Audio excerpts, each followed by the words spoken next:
فرزند زہرا یہ حالات برے ہیں۔ کاشانۂ بصیرت ایک ایسا مکمل یوٹیوب چینل جس پر محروم بصارت کے لیے بالخصوص اور تمام افراد کے لیے بالعموم سینکڑوں کی تعداد میں اسلامی کتب دستیاب ہیں۔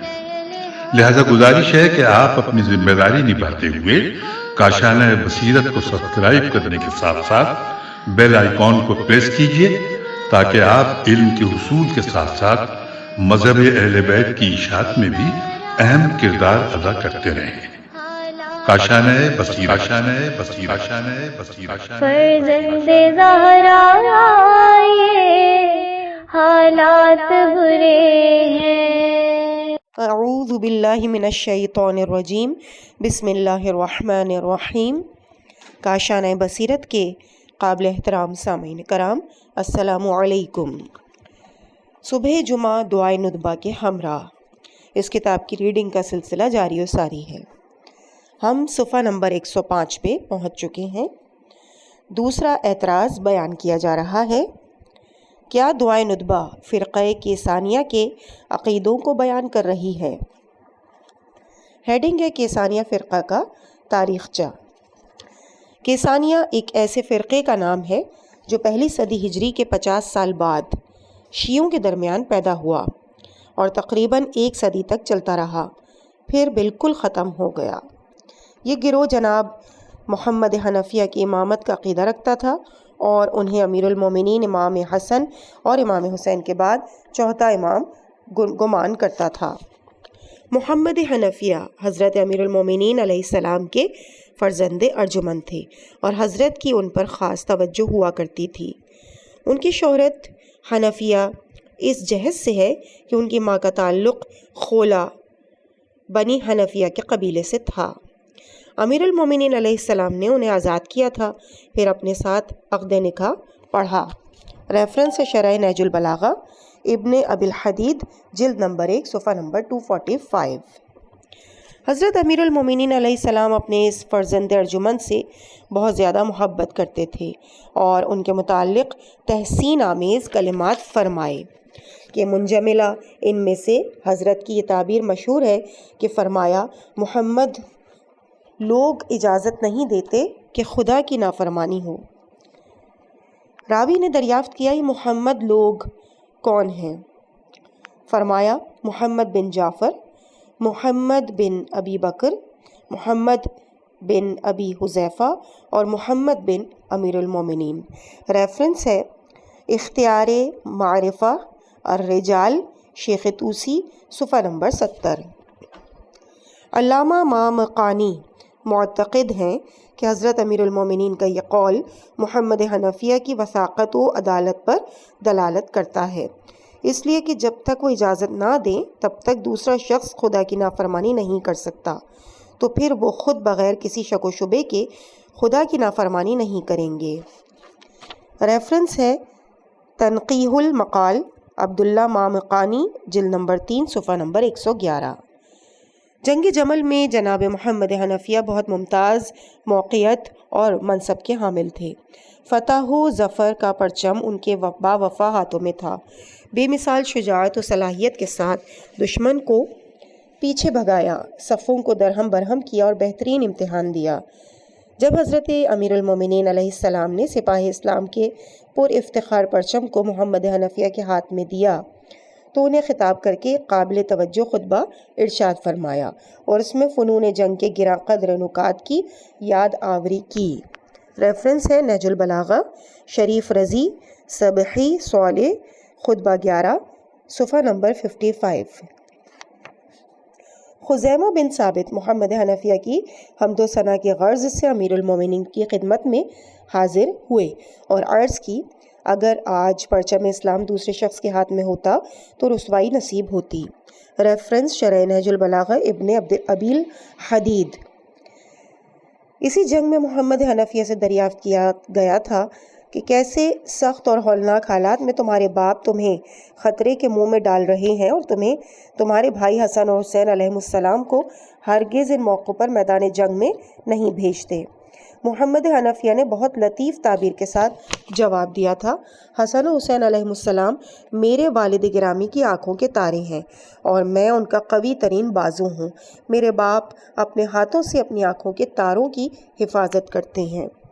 ریفرنس ہے وفیات الاعیان شمس الدین احمد بن خلقان ابن خلقان، جلد 4 صفحہ 172۔ اس بیان کی بنا پر کوئی شک و شبہ باقی نہیں رہ جاتا کہ جناب محمد حنفیہ دقیق طور پر اپنے بھائیوں کی قدر و منزلت سے واقف تھے اور کوئی نہ تھا جو ناحق امامت کا دعویٰ کرے۔ امام حسین کی شہادت کے بعد ایک گروہ ان کی امامت کا معتقد ہوا اور سب سے پہلے امیر مختار کی مرکزیت پر اعتماد کرتا تھا اور لوگوں سے ان کی نام پر بیعت لیتا تھا، لیکن محمد حنفیہ ان کے اس کام سے راضی نہیں تھے اور ان کے اس کام کی کبھی بھی تصدیق و تائید نہیں کی۔ جب امیر مختار نے اپنی کارکردگی کی رپورٹ محمد حنفیہ کی خدمت میں تحریر کی تو جناب محمد حنفیہ نے جواب نامے میں یوں اظہار کیا، رحم اللہ، خدا اس شخص پر اپنی رحمت نازل کرے جو اپنے ہاتھ اور زبان کو محفوظ رکھے اور اپنے گھر میں بیٹھے، اس لیے کہ بنی امیہ کے تمام گناہ مسلمانوں کی تلواروں سے پہلے اس کی طرف تیزی سے آتے ہیں۔ ریفرنس مختصر تاریخ دمشق، جلد 23 صفحہ 103۔ جو افراد کوفے سے آتے تھے اور کوفے کے حالات کی تفصیل ان کے لیے بیان کرتے تھے تو کہتے تھے کہ میں خوشحال ہوں کہ اللہ تعالیٰ ظالموں سے ہمارا انتقام لے، لیکن میں راضی نہیں ہوں کہ تمام دنیا کے حاکم رہوں اور ایک بے گناہ انسان کا خون میری وجہ سے بہایا جائے۔ ریفرنس ہے سیر اعلام النبلا، محمد ابن احمد ابن عثمان ذہبی، جلد 4 صفحہ 121۔ جس وقت ابو خالد کابلی نے جناب محمد حنفیہ سے دریافت کیا کہ آپ ہی واجب الاتباع امام ہیں تو نہایت صراحت کے ساتھ جواب دیا، میرا تمہارا اور تمام مسلمانوں کا امام علی ابن الحسین ہے۔ ریفرنس اختیار معرفت الرجال، شیخ توسی صفحہ 121، مناقب علی ابی طالب، ابو جعفر محمد ابن شہر آشوب، جلد 4 صفحہ 121۔ اس وقت امر امامت تمام لوگوں کے لیے روشن کرنے کے لیے حضرت علی ابن الحسین علیہ السلام کے ساتھ گفتگو کے لیے بیٹھے اور حجر اسود کو حکم قرار دیا۔ حجر اسود نے حضرت امام سجاد کی امامت کی گواہی دی اور انہوں نے بھی تسلیم کیا۔ ریفرنس ہے الامامہ والتبصرہ، شیخ صدوق علیہ الرحمہ، صفحہ 195، الکافی الکلینی، جلد 1 صفحہ 348، کتاب الغیبہ یا کتاب الغیبہ، شیخ توسی صفحہ 18۔ محمد حنفیہ نے اس سلسلے میں ابو خالد کابلی سے کہا، امام زین العابدین علیہ السلام نے حجر اسود کو حکم قرار دیا، حجر اسود کو حکم قرار دیا۔ حجر اسود نے مجھ سے کہا تم اپنے بھائی کے بیٹے کے مقابل تسلیم ہو جاؤ کہ وہی امامت کا زیادہ حقدار ہے۔ ریفرنس اعلام الورا اعلام الہدا، ابو علی فضل بن الحسین تبرسی، جلد 1 صفحہ 486۔ وہ محققین جنہوں نے حوصلہ اور دقت کے ساتھ کیسانیہ فرقے کی تاریخچے کی تحقیق کی ہے اس نتیجے پر پہنچے ہیں کہ امیر مختار کو محمد حنفیہ کی طرف سے قیام کے لیے رغبت و شوق نہیں دلایا گیا۔ آخری نتیجہ یہ ہے کہ محمد حنفیہ نے امیر مختار کو اس کام سے صریحی طور پہ منع نہیں کیا۔ ریفرنس الکیسانیہ فی التاریخ الادب وداد قاضی، صفحہ 91۔ لیکن کمال صراحت کے ساتھ ان سے کہا، میں ہرگز جنگ اور خون ریزی کا حکم نہیں دیتا۔ ریفرنس انصاب الاشراف، احمد ابن یحییٰ بلاذری، جلد 5 صفحہ 218۔ اور جب اس بات سے باخبر ہوئے کہ امیر مختار نے یہ اظہار کیا ہے کہ ان کی طرف سے بھیجے گئے ہیں تو ان سے نفرت و بیزاری اختیار کی۔ ریفرنس الملل والنحل، شہرستانی، ابو الفتح محمد بن عبد الکریم، جلد 1 صفحہ 149۔ یہاں تک کہ بعض نقل تاریخ کی بنا پر ان پر لعنت بھیجنے کے لیے زبان کھولی گئی، اور اس کا ریفرنس ہے المقدمہ عبد الرحمن ابن خلدون صفحہ نمبر 195۔ ہمارے شیعہ مذہب میں ایسی تاریخ کا کوئی اعتبار نہیں ہے کہ جس کا ناقل معلوم نہ ہو۔ دوسری بات یہ کہ ممکن ہے کہ ایسی تاریخی روایت بنی امیہ کے کارندوں کی خود ساختہ ہو۔ یہ جملہ مترجم نے اپنی جانب سے بیان کیا ہے۔ لیکن جب محمد حنفیہ عبداللہ ابن زبیر کی طرف سے زمزم کے کنویں پر مقید تھے تو امیر مختار کو پیغام دیا، اور امیر مختار نے 4000 لوگوں کو ان کی مدد کے لیے بھیجا اور انہیں اور ان کے ساتھیوں کو قید سے آزاد کرایا۔ ریفرنس ہے مختصر تاریخ دمشق ابن منظور جلد 23 صفحہ 99۔ محمد حنفیہ کی زندگی کے مختلف پہلوؤں کی تحقیق سے ہم یہ نتیجہ اخذ کرتے ہیں کہ نہ صرف یہ کہ امامت کے مدعی نہ تھے بلکہ اس سے گریزاں تھے، جیسا کہ زہری کا بیان ہے۔ محمد لوگوں میں سب سے زیادہ عقل مند، بہادر اور فتنوں سے دور تھے، نیز جن چیزوں سے لوگ دل لگائے ہوئے تھے وہ ان سے پرہیز کرتے تھے۔ ریفرنس ہے تذکرۃ الخواص سبت ابن جوزی صفحہ 263۔ جس وقت ان کے کسی چاہنے والے نے ان کو یا مہدی کے عنوان سے خطاب کیا تو وہ اس عنوان سے خوش نہیں ہوئے اور اس سے کہا، ہاں میں ہدایت یافتہ ہوں اور نیکیوں کی طرف ہدایت کرتا ہوں، لیکن میرا نام محمد اور کنیت ابو القاسم ہے۔ جب مجھے آواز دو تو مجھے میرے ان دو ناموں سے پکارو۔ ریفرنس الکیسانیہ فی تاریخ الاداب وداد قاضی صفحہ 123۔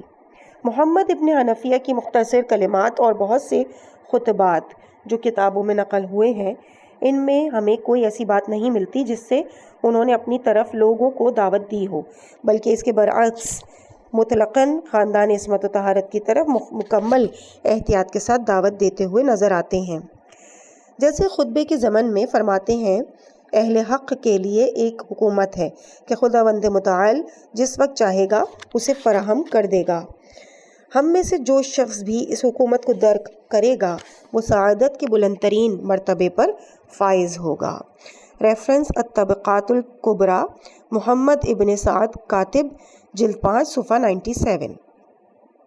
جب ان سے اصرار کے ساتھ لوگ چاہتے ہیں کہ وہ اپنی دعوت کو بیان کریں تو انہیں اس بات سے شدت کے ساتھ منع کرتے ہیں کہ آخر میں کہتے ہیں، والامر آل محمد، امر آل محمد طلوع آفتاب سے زیادہ روشن اور واضح ہے۔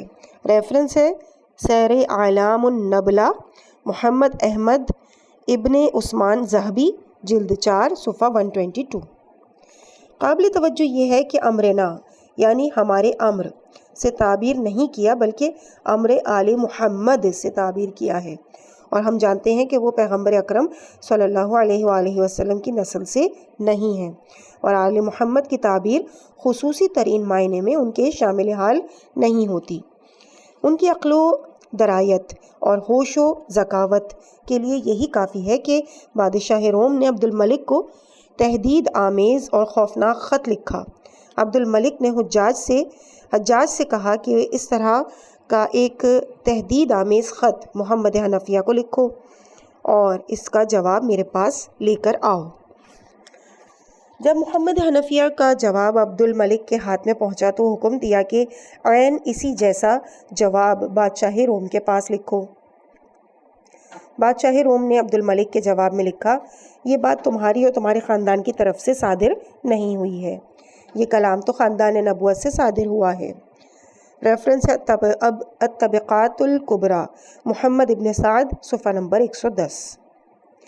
یہی گفتار کی متانت و لطافت، نیک رفتار و کردار میں اعتدال پسندی، اس کے علاوہ علم سے سرشار پربار عقل اور دوسری اخلاقی نیکیاں باعث ہوئیں کہ لوگوں کے دل ان کی محبت سے لبریز ہو جائیں اور سب ان کی بہترین معتقد ہو جائیں۔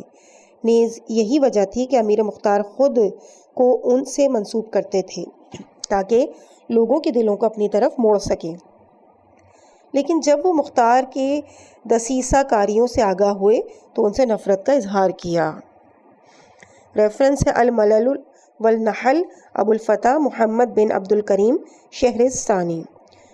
مترجم لکھتے ہیں اس جملے کے ذیل میں کہ ظاہر ہے کہ اس قسم کی ناروا باتوں کو امیر مختار جیسی عظیم المرتبہ شخصیت کو کم کرنے کے لیے بنو امیہ کے چاہنے والوں نے اپنی خود ساختہ تاریخوں میں جگہ دی ہے، جس کا ہمارے شیعہ عقیدے سے کوئی تعلق نہیں ہے۔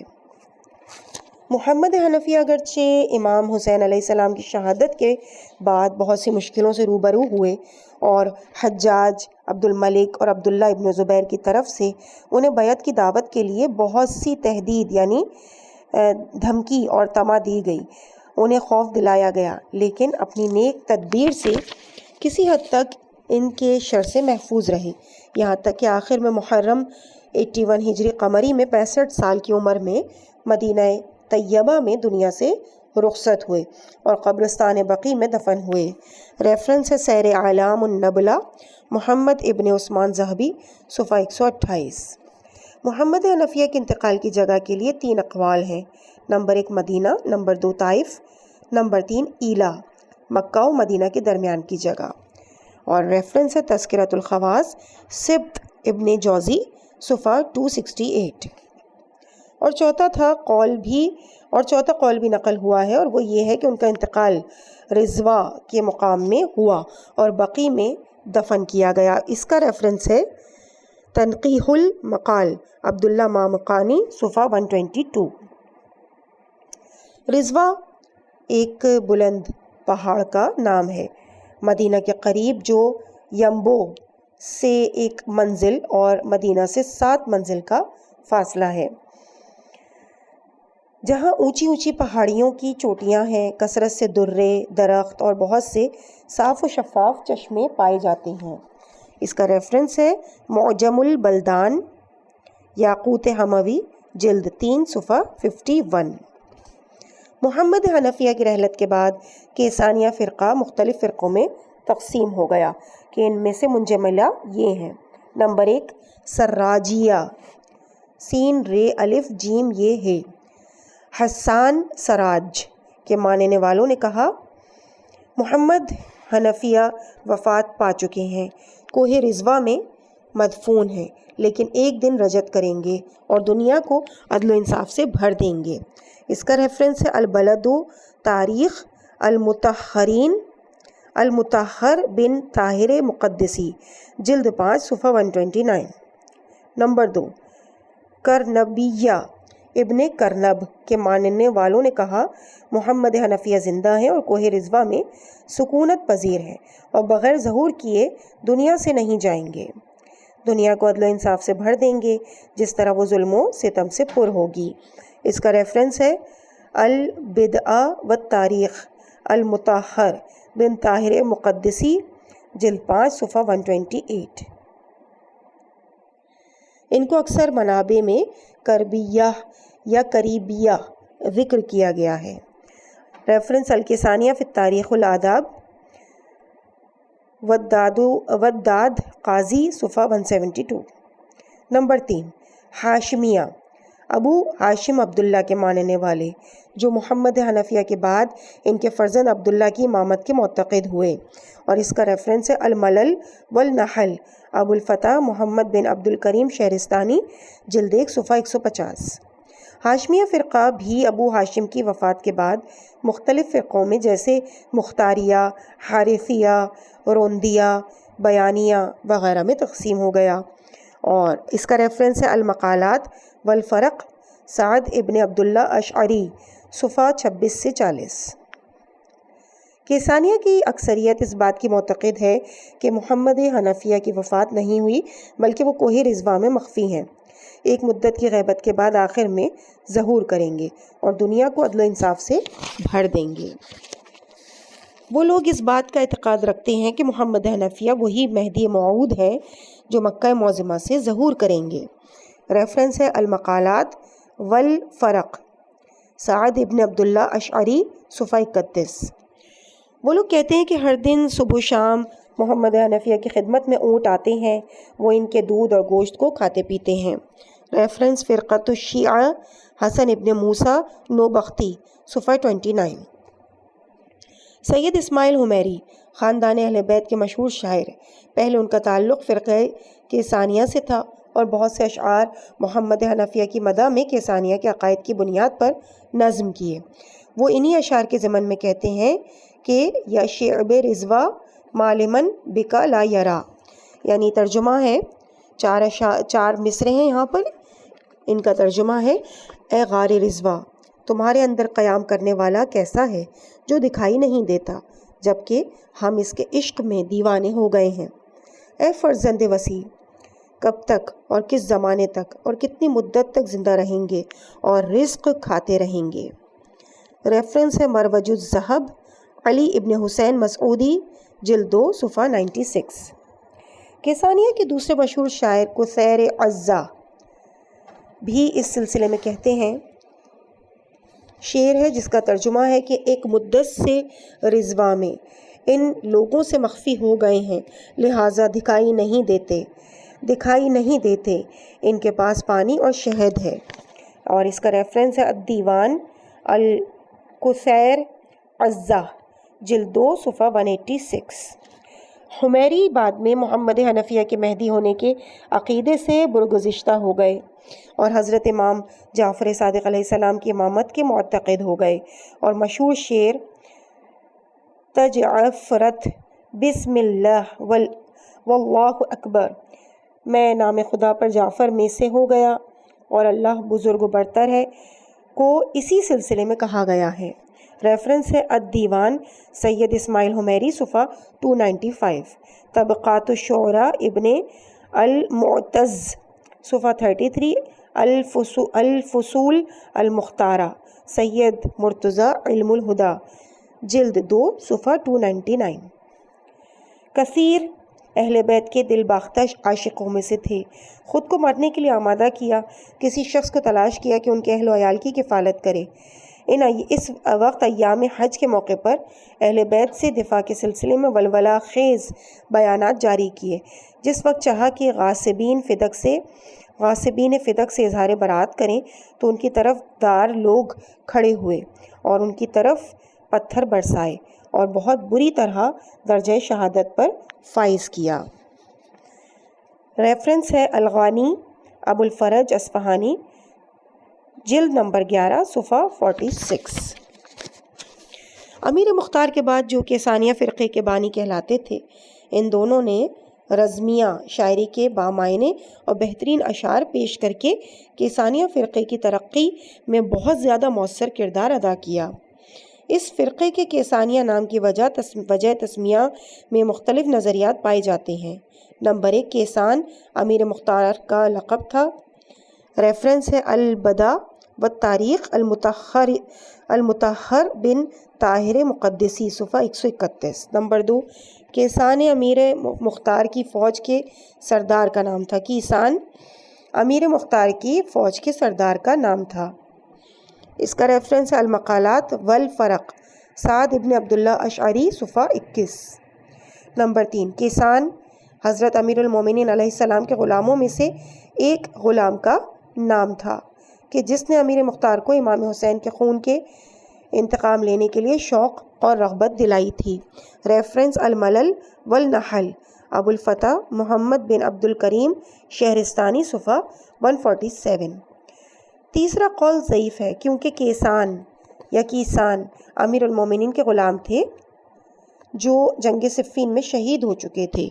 ریفرنس ہے الکامل فی التاریخ عزیز الدین علی ابن اسیر جلد 3 صفحہ 299۔ پہلا نظریہ تاریخی لحاظ سے پایہ ثبوت تک نہیں پہنچا، لیکن دوسرا نظریہ معتبر ہے، اس لیے تاریخی لحاظ سے اس بات میں شک و شبہ نہیں پایا جاتا کہ مختار کی فوج کا سردار ایک کیسان نامی شخص تھا جو ابو عمرہ کے نام سے مشہور تھا۔ قبیلہ بجیلہ بے جیم یہ لام ہے، اور اس کے حاشی میں ہے ریفرنس انصاب الاشراف احمد بن یحییٰ بلازری صفحہ 229۔ قبیلہ بجیلہ سے جو قبیلہ عرینہ کہ وہ بجیلہ کے گروہوں میں سے ایک ہے، اور اس کا ریفرنس بھی ہے جمہرۃ النساب العرب ابن حزم اندلسی صفحہ 387۔ یہ کیسانیہ کے اعتقادات کے مختصر تاریخچے کی طرف اشارہ تھا جو 60 ہجری کے بعد پیدا ہوا اور 3 صدی ہجری میں ختم ہو گیا، اور اس کا کوئی نام و نشان باقی نہیں رہا۔ سید مرتضیٰ علم الہدا نے اپنی گراں قدر کتاب الفصول المختارہ میں جو کتاب العیون والمحاسن شیخ مفید سے منتخب شدہ ہے، اس بات پر بہت زیادہ تاکید کی ہے کہ روئے زمین پر کیسانیہ فرقے میں سے ایک شخص بھی باقی نہیں ہے، اور اس کا ریفرنس ہے الفصول المختارہ سید مرتضیٰ علم الہدا جلد 2 صفحہ 305۔ اس سے پہلے اشعری اور نوبختی نے بھی 2 صدی ہجری کے اواخر میں اس بات کی تصریح کی ہے کہ کیسانیہ کے فرقوں میں سے سوائے انگشت شمار افراد کے کوئی باقی نہیں۔ ریفرنس المقالات والفرق سعد ابن عبداللہ اشعری صفحہ 36، فرق الشیعہ حسن ابن موسیٰ نوبختی۔ لیکن محمد حنفیہ کا کوہ رضوہ سے ارتباط یہ ہے کہ عبداللہ ابن زبیر نے جب بنی ہاشم کے مقابل میں اپنے ضعیف اور نابود ہونے کا خطرہ احساس کیا تو عبداللہ ابن عباس کو طائف اور محمد حنفیہ کو کوہ رضوہ کی طرف شہر بدر کیا، اور اس کا ریفرنس ہے التاریخ یعقوبی ابن واضح یعقوبی جلد 3 صفحہ 9۔ اس بیان کی بنا پر محمد حنفیہ نے اپنی عمر کا آخری حصہ اسی سمت میں بسر کیا ہے۔ بعض مورخین نے کہا ہے کہ ان کا اسی جگہ انتقال ہوا ہے، اور اس کا ریفرنس ہے غایۃ النہایہ شمس الدین ابن جزری جلد 2 صفحہ 204۔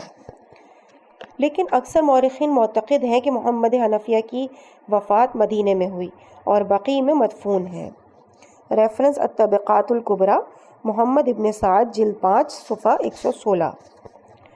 عبداللہ ابن عطا نے امام محمد باقر علیہ السلام سے روایت کی ہے کہ آپ نے فرمایا کہ میں نے اپنے چچا محمد حنفیہ کو خود اپنے ہاتھ سے سپرد خاک کیا، اور ریفرنس الفصول المختارہ سید مرتضیٰ علم الہدا جلد 2 صفحہ 298۔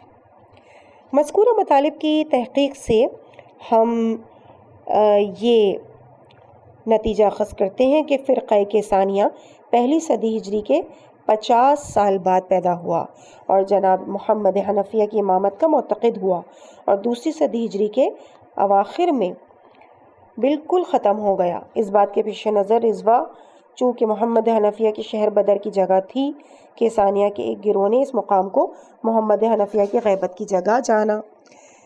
اس بات کا منتظر تھا کہ ایک دن وہ کوہ رضوہ سے ظاہر ہوں گے اور سرزمین مکہ سے قیام کریں گے اور دنیا کو عدل و انصاف سے بھر دیں گے۔ اس بیان کی بنا پر رضوہ کا مہدی موعود کے ساتھ اور شیعہ اثنا عشری کا حضرت بقیت اللہ ارواحنا فدا پر اعتقاد رکھنے سے کوئی ربط نہیں ہے، لہٰذا دعائے ندبہ کے ایک فقرے میں لفظ رضوہ استعمال ہوا ہے، اور حضرت ولی العصر علیہ السلام کی قیام گاہ کے ساتھ ایک مخصوص رابطہ پایا جاتا ہے۔ اور اب دعائے ندبہ کا متن ملاحظہ فرمائیے۔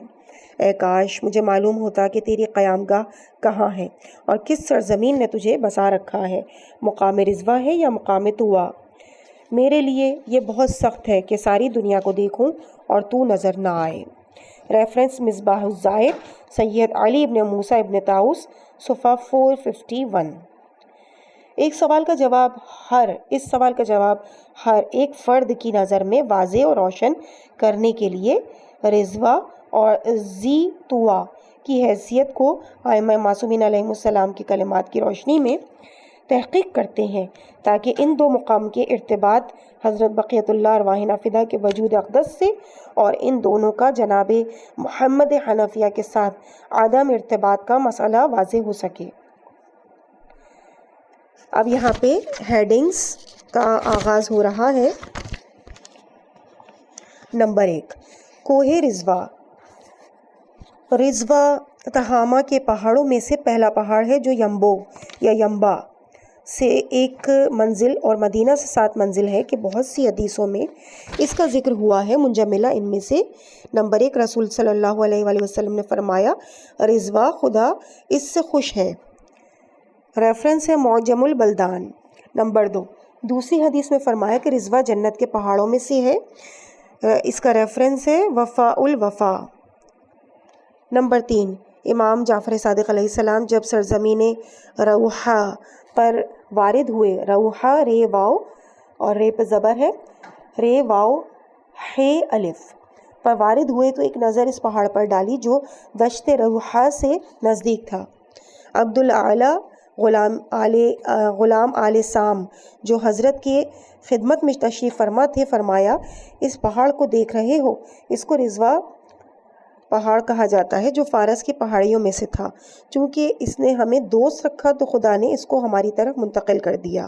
اس میں ہر قسم کے میوے کے درخت موجود ہیں، حیران اور خوف زدہ شخص کے لیے کتنی بہترین پناہ گاہ ہے۔ اس جملے کی 2 مرتبہ تکرار کی، پھر فرمایا اس صاحب الامر کے لیے اس پہاڑ میں 2 غیبت ہے، ایک مختصر اور دوسری طولانی۔ ریفرنس ہے کتاب الغیبہ شیخ طوسی، صفحہ نمبر 163۔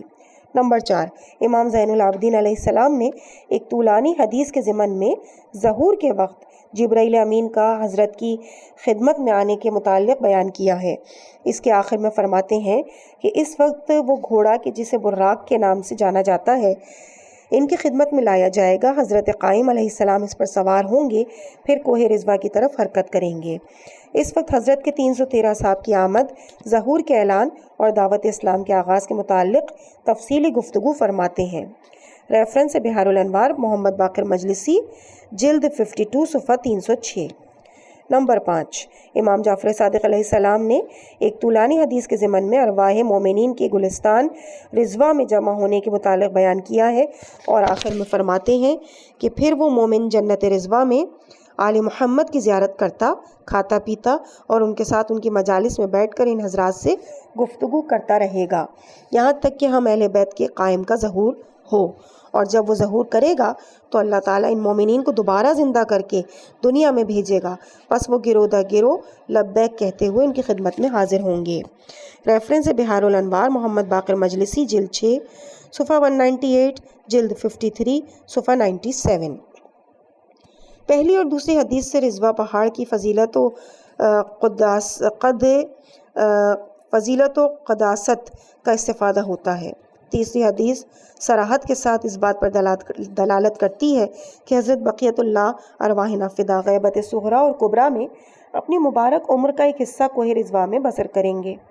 چوتھی حدیث سے استفادہ ہوتا ہے کہ وہ عالمی مصلح ظہور کے موقع پر بھی رضوا پہاڑ سے گزریں گے اور وہاں سے مکہ معظمہ کی طرف جانے کا قصد کریں گے۔ پانچویں حدیث سے بھی استفادہ ہوتا ہے کہ حضرت کے بعض اصحاب اس پہاڑ میں اللہ تعالیٰ کی نعمتوں سے لطف اندوز ہو رہے ہیں تاکہ حضرت کے ظہور کے وقت رجت کریں اور حضرت کے خدمت کے لیے کمر بستہ ہوں اور ان کے تمام فرمان کو ہو بہو نافذ کریں۔ نمبر 2، اب دوسرا مقام ہے ذی طوا، زال یہ توئیں واو اور یاد اس پہ کھڑا زبر، ذی طوا۔ طوا لغت میں سمٹنے اور لپٹنے کے ہیں۔ اس کے بعض مشتقات جیسے طایا ہموار سرزمین، چھت، چبوترا اور وہ بڑے بڑے پتھر جو وسیع ریگ زاروں میں پائے جاتے ہیں ان پر اطلاق ہوتا ہے۔ ریفرنس معجم مقاییس الغتہ، مقاییس الغتہ، جلد 3، صفحہ نمبر 430۔ ذی طوا مکہ کے ایک فرسخ کے درمیان حرم کے اندر واقع ہے اور وہاں سے مکہ کے گھروں کا مشاہدہ ہوتا ہے۔ اس کا بھی ریفرنس ہے مجمع البحرین فخر الدین التریحی، جلد 1، صفحہ 279۔ جو شخص چاہتا ہے کہ مسفلہ یعنی مکہ کی نیچی سطح کی طرف سے مکہ معظمہ میں وارد ہو، مستحب ہے کہ ذی طوا کی جگہ غسل کرے پھر شہر مکہ میں وارد ہو، اور اس کا ریفرنس ہے النہایہ فی غریب الحدیث والآثار، المبارک بن محمد ابن الاسیر، جلد 3، صفحہ 147۔ یہ علاقہ حجون اور فخ کے درمیان واقع ہے۔ جو شخص مسجد تنعیم میں احرام باندھ کر مسجد الحرام کی طرف جانے کا قصد کرتا ہے، علاقہ فخ شہید فخ حسین کی شہادت کی جگہ کو عبور کرنے کے بعد ذی طویٰ کے مقام میں وارد ہوتا ہے۔ اس وقت قبرستان معلی یعنی قبرستان حضرت ابو طالب علیہ السلام کی طرف سے مکہ معظمہ میں وارد ہوتا ہے۔ ریفرنس اخبار مکہ، ابو الولید محمد بن عبداللہ الازرقی، جلد 2 صفحہ 297۔ رسول خدا صلی اللہ علیہ وآلہ وسلم نے حجۃ الوداع میں 4 ذی الحجہ کو وہاں رات گزاری، وہاں نماز صبح ادا کی، غسل کیا، پھر ذی طویٰ کی سنگلاخ وادی سے جو حجون کے نزدیک ہے مکہ معظمہ میں وارد ہوئے۔ ریفرنس میرات الحرمین پاشا ابراہیم رفت، جلد 1 صفحہ 81۔ طویٰ شام میں ایک پہاڑ کا نام ہے جو ذی طویٰ الف ممودہ کے ساتھ طائف کے راستے میں ایک مقام ہے جو ذی طویٰ الف مقصورہ کے ساتھ، اب یہاں پہ ذی طویٰ جو پہلا تھا وہ ذال چھوٹی یا توئیں واو الف ممدوعہ کے ساتھ طائف کے راستے میں ایک مقام ہے، اور وہ ذی طویٰ یعنی ذال چھوٹی یہ توئیں واو چھوٹی یہ الف مقصورہ کے ساتھ مکے کے مغربی علاقے میں ایک جگہ کا نام ہے اور اس کے صدر دروازے میں واقع ہے، اور اس کا ریفرنس ہے لسان العرب۔ اب ذی طویٰ کے متعلق یعنی ذال چھوٹی یہ توئیں واو چھوٹی یہ کے متعلق بعض روایات ملاحظہ فرمائیے۔ نمبر 1، امام جعفر صادق علیہ السلام سے دریافت کیا گیا، جس شخص نے عمرہ مفردہ کے لیے احرام باندھا اور تلبیہ کو کہا قطع کرنا چاہیے، اسے تلبیہ کو کہاں قطع کرنا چاہیے؟ فرمایا جب ذی طویٰ کے گھروں کا مشاہدہ کرو تو تلبیہ کو قطع کرو، اور ریفرنس الاستبصار شیخ توسی، جلد 2 صفحہ نمبر 176۔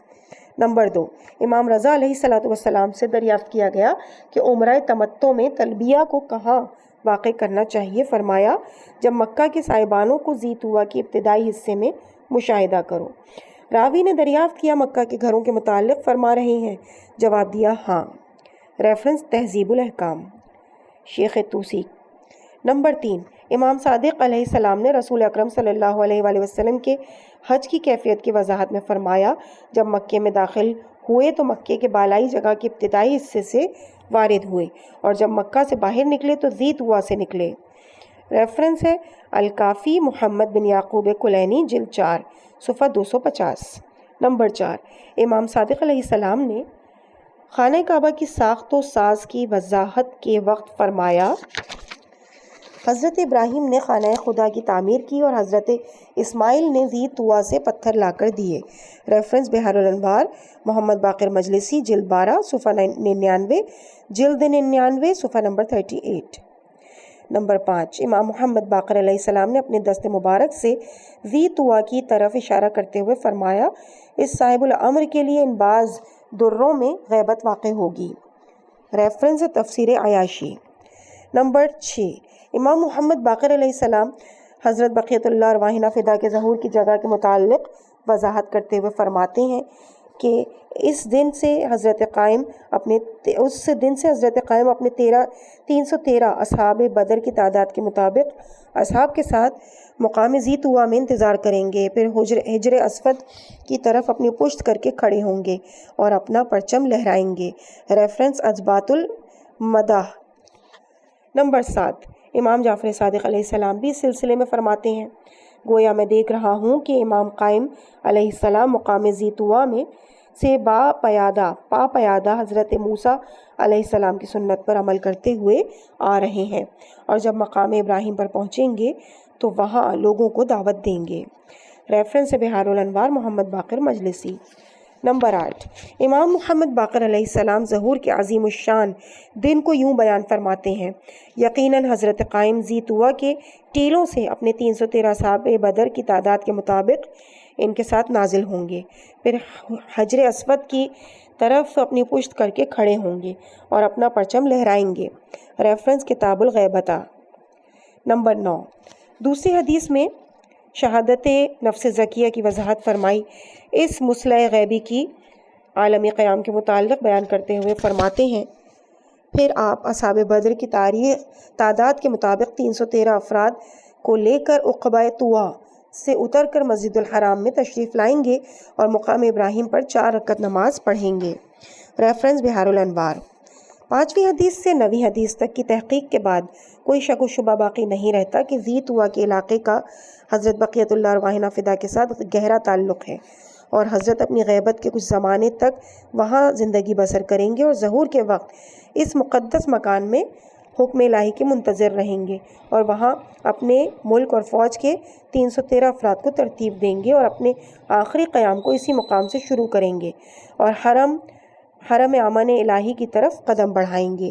ہر با انصاف شخص جو رضوا اور ذی طوا سے متعلق حدیثوں کی تحقیق کرے تو اسے اطمینان کامل حاصل ہو جائے گا کہ یہ دونوں مقدس مکان ایک مقدس مقامات میں سے ہیں کہ کعبہ مقصود اور قبلہ موعود کی عمر مبارک کے زمانے غیبت کا ایک حصہ اس جگہ بسر ہوگا، اور نتیجے میں بہت بجا اور مناسب ہے کہ منتظرین ظہور اور عاشقین حضور حضرت نظروں سے غائب رہنے والے اس امام کی خدمت میں اپنے اشک بار آنکھوں سے نذرانہ عقیدت پیش کرنے کے لیے اس کا طولانی انتظار کرتے ہوئے عرض کریں، اے کاش مجھے معلوم ہوتا کہ تیری جائے سکونت کس سرزمین میں ہے، کیا مقام رضوا میں یا مقام ذی طوا یا دوسری جگہ۔ اس بیان کی بنا پر دعائے ندبہ کا یہ فقرہ جو امام صادق علیہ السلام سے معتبر سند کے ساتھ صادر ہوا ہے کہ ثانیہ کے عقائد سے اس کا کوئی ربط نہیں پایا جاتا، بلکہ دقیق طور پر شیعوں کے اعتقادات کے مطابق ہے، اور ہم ائمہ معصومین علیہ السلام کے نورانی کلمات کی روشنی میں اس بات کا عقیدہ رکھتے ہیں کہ حضرت بقیت اللہ ارواحنا فدا زمانہ غیبت میں کبھی مکہ معظمہ، کبھی مدینہ منورہ میں، کبھی کوہ رضوا، کبھی ذی طوا کے صحرا میں، کبھی دور دراز سرزمینوں میں، کبھی بیت الحرام وغیرہ میں تشریف فرما ہوتے ہیں، اور دعائے ندبہ کا مذکورہ فقرہ بطور دقیق اس عقیدے سے سازگار ہے اور کیسانیہ کے عقائد کے ساتھ کسی صورت میں سازگار نہیں ہے۔ اور اب ہم دعائے ندبہ کے کیسانیہ کے عقائد سے ناسازگاری کی دلائل کو فہرست وار نقل کر رہے ہیں۔ عزیز سامعین، اس مقام پہ چونکہ یہ آڈیو کافی لمبی ہو چکی ہے، ہم اس ریڈنگ کو یہیں پہ روکتے ہیں، انشاءاللہ اس سے آگے یعنی اس فہرست وار نقل کو انشاءاللہ آپ کے سامنے ہم اگلے پارٹ میں پیش کریں گے۔ مجھے اپنی دعاؤں میں یاد رکھیے۔ والسلام علیکم ورحمۃ اللہ وبرکاتہ۔